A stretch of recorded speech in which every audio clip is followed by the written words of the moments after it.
İçimde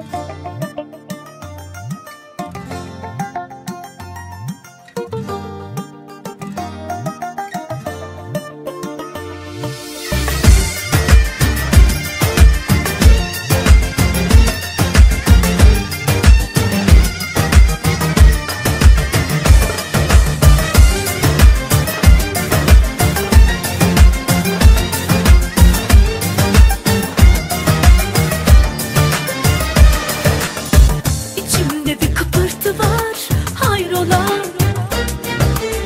Hop oturup hop kalkıyor gönül, okuyor canıma. Ne desem boş sığmıyor ki el avuca. Diyor ki Leyla kavuştu Mecnun'una.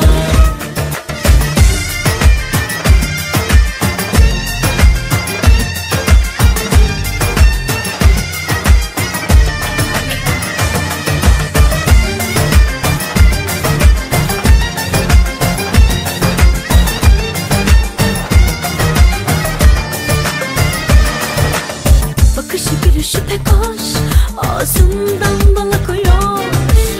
Onsuz hayat boş, can katıyor canıma. İçimde kelebekler uçuşuyor. Yol aldım aşıklar diyarına. Her halinden apaçık belli o da. Yere bakan yürek, yakanlardan ateşten gömlek. Yine başımda kavak yelleri, acıyı sardı yarine.